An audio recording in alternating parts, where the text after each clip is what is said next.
What's up, everybody? Welcome back into the Woody Hayes Athletics Center. It is a practice report after an eventful day, Tim, with the offensive lineman. Of course, that's Tim May. This is Spencer Holbrook, and we just heard from Justin Frye and a whole bunch of offensive linemen. Tim, we're going to jump right into it because I feel like there's a lot to break down in this next 10 to 20 minutes.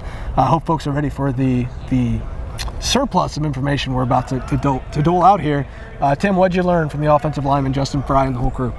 Number one, this is a group that feels pretty confident about what they're being taught right now and where they're headed. I mean, I know that sounds pretty general, but the whole idea of offensive football is to know where you're going and get there in a hurry.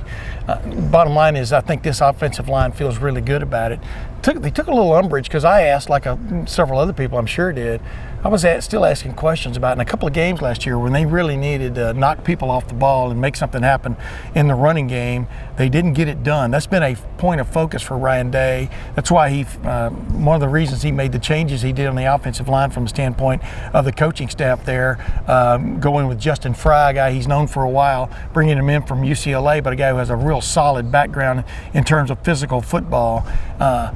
Some of the guys took umbrage with that, but clearly, even though they led the nation in total offense last year, and at points, as Luke Whippler said, he thinks they might have led in average yards per carry against Oregon and Michigan and Utah, at least in the first half. They sure didn't blow anybody off the ball on a consistent basis, and those are the games you've got to win if you want to win a national championship. You got to be able to run the ball when you want to run the ball, and not when somebody else makes a mistake. And so I get the sense, though, that these guys have a lot of confidence in what they're being taught right now by Justin Frye and the way he's going about minimizing the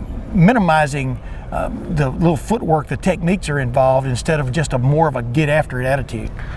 So it's kind of interesting because we're going to talk about that. We're going to talk about the 5 starters. But the main takeaway for me, and the thing that I wanted to learn, and I think I did learn, is that after Ryan Day called this unit out in the spring for having no depth, because I don't think they felt good about the 6th man, let alone the 8th and 9th guy, these guys all took it personally.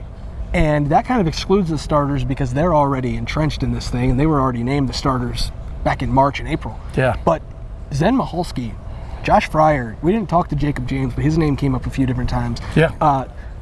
Enoch Vamahi, these guys are all getting a lot better. And you talk about we think they are, for sure. Yeah, and Justin Frye seems to think that they are. Yeah. And he has, taken this room, and I think he's taken it up a notch when it comes to the starters, but also the guys that are waiting behind them. And Josh Fryer didn't mince any words. He wants to be on the field, whether that's in the 6th man, like Donovan Jackson was last year with that 41 jersey on, sprinting on the field. Keith Byers. Or whether that's Zen Michalski having to step in for a play because Paris Johnson loses his shoe, or Jacob James coming in because Luke Whippler's lid comes off. Like, these guys are ready to play, and you feel better about the depth on this line right now, standing here on Monday mid-afternoon, than you did on a mid-afternoon in April, because of what you're seeing this unit become. That's the biggest thing for me, is like, I know what the 5 guys are going to be, because I have faith that Paris Johnson will be really good at left tackle. I know what I'm getting with DeJuan Jones, and I think he's going to be even better. The inside guys, I have no worries about whatsoever. But then you talk about the depth. I feel a lot better about this unit and the depth than I did last year and at this point in the spring. Yeah. I mean, it'll all be proven or not, as the season goes along and some of these guys get maybe shoved in there. But yeah, that was job one from the end of the season last year till now, was to develop depth on this offensive line because of the guys you were losing up front. And number 2, the way this offensive line now, you had some key backups last year are now starting, and so that was definitely job one, because otherwise you just look around this offense, and even on the offensive line, the starting unit, I think this offense is loaded. I know, I'm not, it's like saying the sun is hot, for people. They understand that, but you've got to have depth on that offensive line because, knock on wood, they got away over the last 10 or so years without having too many catastrophic problems from an injury standpoint on the offensive line. But you can't always count on luck being on your side in a game of football where guys are crashing into each other every play. So yeah, that was definitely, and we'll see the proof will be in the pudding as the season goes on. It's interesting to me that in the last 3 years, when you think about all the different times Matthew Jones has had to play, Sugar Bowl against Clemson. You talk about Michigan State game when a bunch of guys were out with COVID. Like, these are big moments that Ohio State needed guys, and the sixth man was Matthew Jones, and he was called on. Now he's a starter. Yeah. Now you go, okay, who's the next sixth man? Because you're not going to make it through a regular season without, like I said, having a guy's helmet fall off or losing a shoe or spraining an ankle, let alone possibly losing guys for multiple games at a time. You've got to feel good about who's behind the first unit. Yeah. And that's not optional at all. And so to have Josh Frye now say, I'm ready to play, and say that he's 95%, I don't think he'll ever be 100% after an ACL tear as an offensive tackle. Exactly. 95% is good enough. You look at Zen Michalski, who continues to come up. I know it's weird. You talk about, who could be next in line. Zen Michalski's not really a guy that comes up too often until now. But what a name, though. He's starting to make that push, and that's what you want to see from a guy like him who was underrated, maybe under-recruited until Ohio State found him down there in Indiana. Yep. These guys are making that push to him. And I like those names, though. Zen Michalski, Enoch Vimahi, Hawaiian. I mean, right on down the line. I mean, it'll come. Their time will come sooner or later when they definitely have to step in there and get the job done. But you're hearing encouraging things about them is the best way of putting it. We didn't get to watch. We don't get to watch these guys bang on each other. Maybe later in this week we'll get to watch a little bit more of an extended practice. But we're taking people's word for it right now. Yeah, and that's basically all we can do. One thing that I did notice though, and it's weird because we just talked to offensive linemen. I'm going to transition a little bit. These guys are having a blast. Watching these guys come off the field, it's not completely all business. These guys know when to cut loose, when to have some fun, when to be businesslike. There's defensive linemen sitting there asking Josh Frye 10 minutes worth of questions, doing our job for us. There's, different guys getting in the media mix and hanging out and having a good time coming off the field. They just worked their tails off for a couple hours, 3 hours, and you can see that they're pretty stoked. They're pretty excited and jacked up for what this season can be. And maybe it's nothing because they're 20-year-old guys who are all hanging out with each other. But also, you just sense that edge is there, but this is a loose group. And I think that's exactly what Ryan Day wants. He doesn't want them too tight, doesn't want them too loose. They're exactly where they should be right now. And that can only mean good things. And like I said, maybe that's an observation that means nothing come January, or maybe it's something, or maybe it's a hard camp. Preseason camp is nothing like it used to be 20 years ago. I'm not going the old man because I always thought 2-a-days were kind of stupid and 3-a-days were really overboard. I mean, from the standpoint of you don't want people going into a practice session just trying to get through it, trying to survive. You get nothing done from a depth standpoint. I don't believe in that. The great thing about the new way of doing things where you get to practice one time a day, you got to make it quality, but it also keeps people's spirits up because they know they're not facing another afternoon practice. Yep.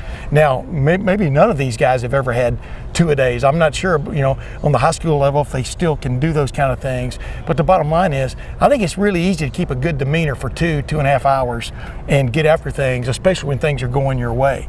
And, especially these offensive guys, they just feel like they're part of something special. They know it. This year they can be part of something maybe as special as ever been at Ohio State. And then the defensive guys, it's like they continually are waking up sort of on Christmas morning.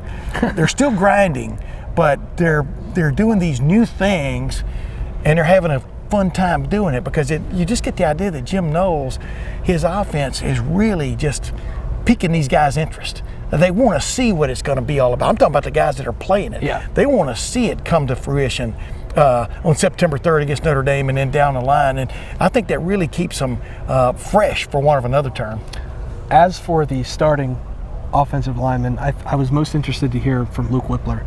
He's a guy that I've always had my eye on. He's always good with the media. He's always great to talk to. But for him to, what's not to like about Luke Whippler? Go ahead. He's a really hard worker. He shows up every day. He just gets to work. Last year he was in a position where at this time a year ago he was the backup center and I don't think he really planned on playing a whole lot, knowing that how good Harry Miller could have been at center. And to be thrust into that lineup just a few days before that Minnesota game, to be where he is now and be the leader of the offensive line, it's a pretty crazy transition he's made in just a short period of time. But a confident center with a second-year quarterback, a second-year running back, all those wide receivers, and then those bookends at tackle that have the chance to be one of the best tackle tandems in the country. the offense seems to all be coming together, and it was already together because those starting five had already been named before this.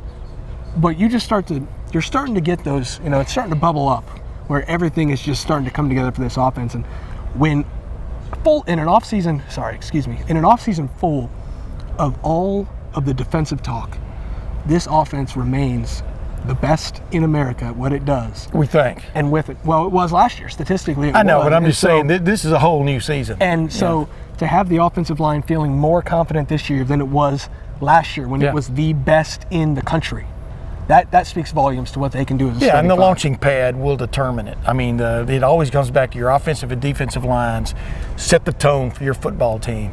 And you look at Luke Whippler. I mean, he and DeJuan Jones are the only two guys back at the position they played last year, for example. Yep. You've got Paris Johnson Jr. now out at left tackle where he feels most at home from talking with him, et cetera. But he gave guard his football best last year. Mm-hmm. And then you've got, like you said, Matt Jones, a journeyman who has paid his dues to get to where he is now to become a bona fide starter at Ohio State. And then Donovan Jackson, a five-star elite player out of Katy, Texas, west of Houston. Everybody's been raving about him since he first showed up last year. They figured out a way to get him on the field, even though he wasn't in the starting lineup last year, wearing Keith Byers' old numbers I pointed out to a while ago, number 41. And I asked Donovan Jackson, when you jump from like that guy to then becoming a full-time bona fide starter, there's a responsibility there that you didn't have last year. You were sort of this new kid on the block.